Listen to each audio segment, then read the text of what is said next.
Vor dem Beginn unseres Besichtigungsprogramms auf Malta besorgen wir uns zunächst einmal die lohnenswerte Talinia Card, die uns für eine Woche Zugang zu allen Busverbindungen gewährt. Die Bushaltestelle in der Nähe des Hotels ist mit einem lediglich kurzen Fußweg zu erreichen und wir machen uns sogleich auf den Weg in Richtung der Hauptstadt Valletta. Dieser nähern wir uns zunächst von der Südseite her an, nämlich über die fingerartig in das Hafenbecken hineinragenden Three Cities, von denen wir uns das zentrale Vittoriosa für einen Spaziergang entlang der Uferpromenade auserwählt haben, um den Panoramablick auf Senglea im Westen sowie vom Fort Sant'Angelo auf das gegenüberliegende Valletta zu genießen. Die in kurzen Abständen verkehrenden Linienbusse erweisen sich als modern und komfortabel. Nach der Ankunft blicken wir zunächst auf Senglea, die westlichste der Three Cities. Eine Ankunft am frühen Morgen ist hier nicht nur wegen des geringeren Touristenaufkommens, sondern auch wegen der besseren Lichtverhältnisse unbedingt zu empfehlen.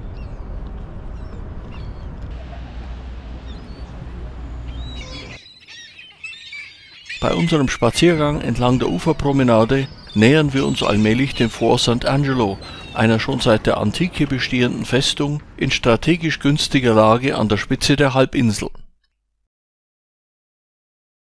Der Name des Forts geht auf den Erzengel Michael in seiner Rolle als Schutzpatron zurück.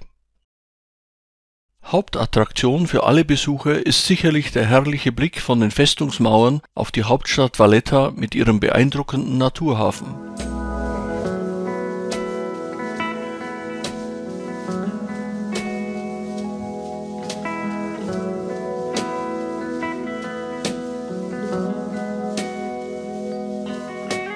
Dann geht es Stück für Stück weiter nach oben und es ergeben sich wiederum neue Perspektiven.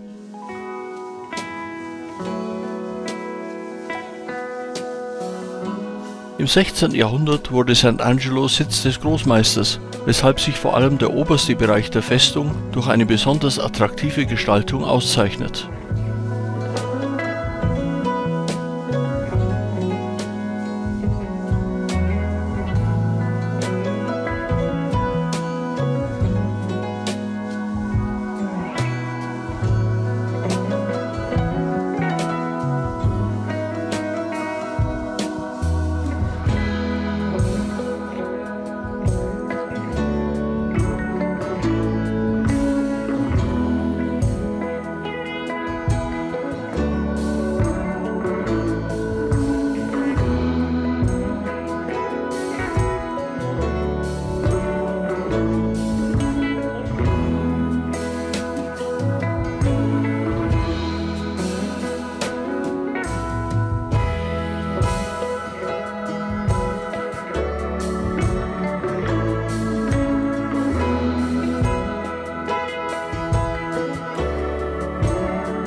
Nach einem überaus lohnenden Rundgang durch das Fort verlassen wir schließlich Sant'Angelo, um uns auch einen Eindruck vom Zentrum der alten Stadt Vittoriosa zu verschaffen.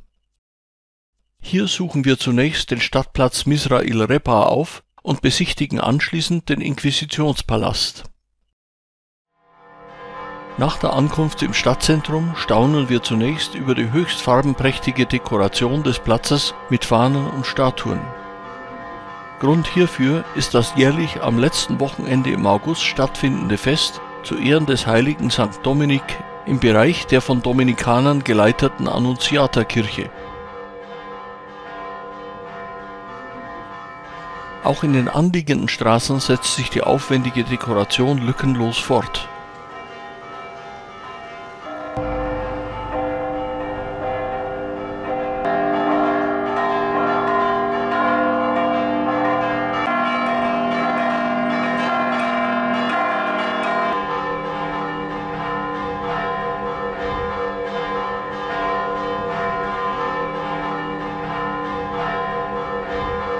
Danach widmen wir uns einem der weniger ruhmreichen Kapitel der römisch-katholischen Kirchengeschichte, nämlich der Inquisition, die in dem nun als Museum eingerichteten Gebäude stattfand. Man erhält hier einen durchaus beklemmenden Einblick in die damals stattfindenden kirchlichen Gerichtsverfahren und deren Folgen.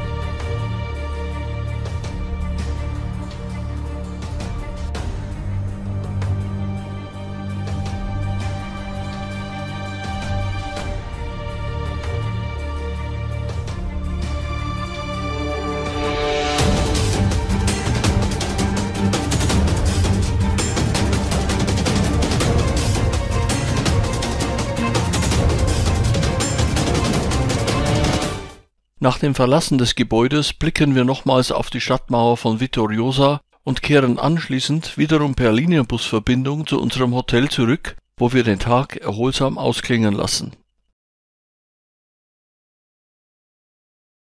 Am nächsten Tag ist es nun an der Zeit, der Hauptstadt Valletta selbst einen Besuch abzustatten, wofür wir wiederum eine der zahlreichen Busverbindungen nutzen. Nach der Ankunft passieren wir zunächst Tritonbrunnen, Stadttor und weitere repräsentative Gebäude, bevor wir mit den Upper Baracca Gardens ein erstes Zwischenziel erreichen. Direkt vor den Toren der Altstadt stößt man zunächst auf den Tritonbrunnen, der sich jedoch an diesem Tage hinter einer veranstaltungsbedingten Absperrung verbirgt. Nur wenige Meter weiter befindet sich die alte Stadtmauer, die man durch ein modernistisches, von Renzo Piano geschaffenes Stadttor durchschreitet, welches die Dimensionen des ursprünglichen Eingangs aus dem 17. Jahrhundert widerspiegelt. Die 25 Meter hohen Metallstäbe symbolisieren die Schwerter der Tempelritter.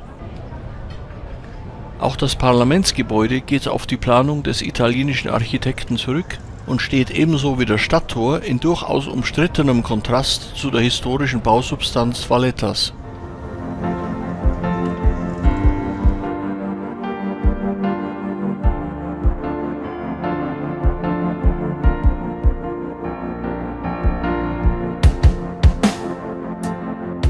Die Ruinen des im Zweiten Weltkrieg zerstörten Opernhauses dienen heute als Mahnmal und Veranstaltungsort.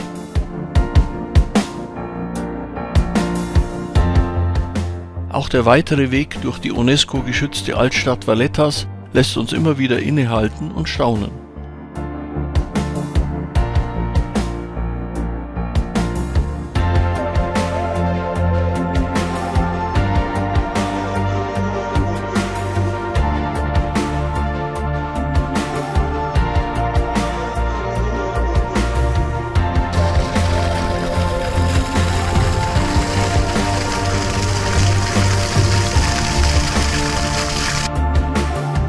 Nun haben wir die Upper Baracca Gardens erreicht, eine öffentliche Parkanlage, die sich vor allem wegen der stattlichen Kolonnadenreihen mit den dahinterliegenden Aussichtsterrassen bei Touristen großer Beliebtheit erfreut.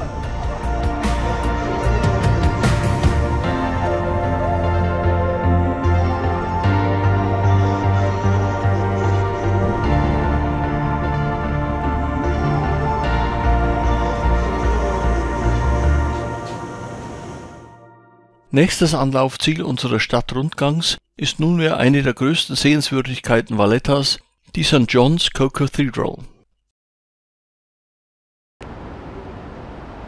Das aus dem 16. Jahrhundert stammende Kirchenbauwerk wirkt von außen zunächst vergleichsweise unscheinbar, so dass man durch nichts auf die Pracht der Innenausstattung im Stile des maltesischen Barocks aus dem 17. Jahrhundert vorbereitet wird.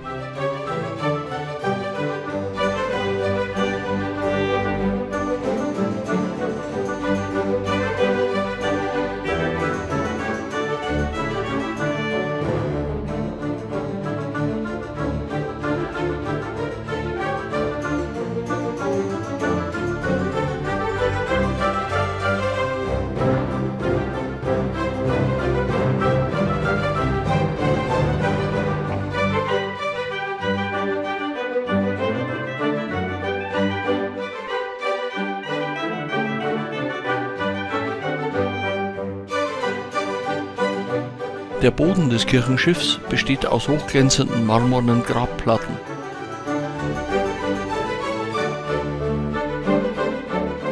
Zu den größten Kunstschätzen der Kathedrale gehört das Gemälde Enthauptung Johannes des Täufers von Caravaggio.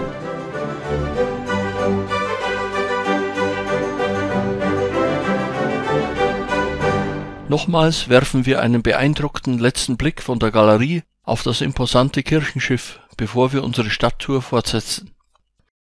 Der weitere Weg führt uns nun vorbei am Gerichtsgebäude und dem leider wegen Renovierungsarbeiten längerfristig geschlossenen Großmeisterpalast zu einer weiteren Top-Sehenswürdigkeit der Stadt, der Karmeliterkirche.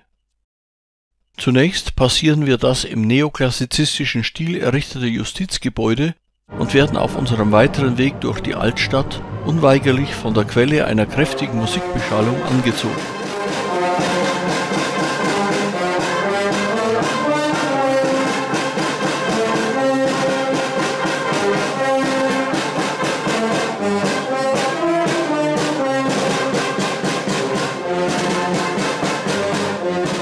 Die wunderschöne Fassade der St. Paul's Shipwreck Church gerät angesichts der gebotenen Show fast zur Nebensache.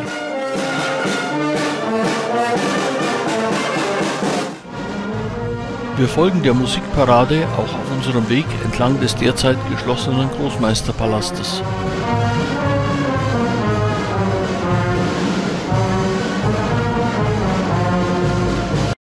Mit Erreichen der Karmeliterkirche wird es nun wieder deutlich ruhiger und wir bewundern den riesigen Innenraum der nach Zerstörungen im Zweiten Weltkrieg wieder aufgebauten Basilika mit seiner 42 Meter hohen Kuppel.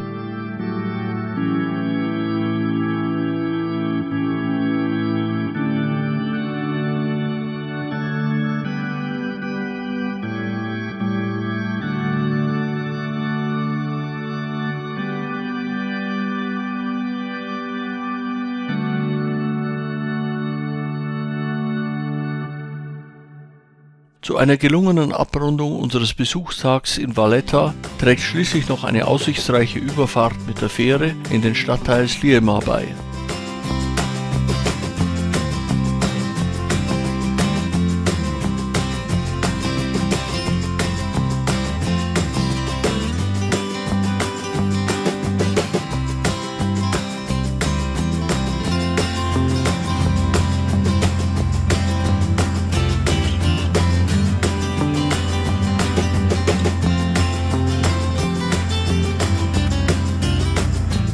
Von hier aus ist es nun nicht mehr weit bis zu unserem Hotel, das wir nach kurzer Fahrt mit dem Linienbus erreichen, wo für den Rest des Tages der nötige Ausgleich nach dem ausgedehnten Besichtigungsprogramm sichergestellt ist.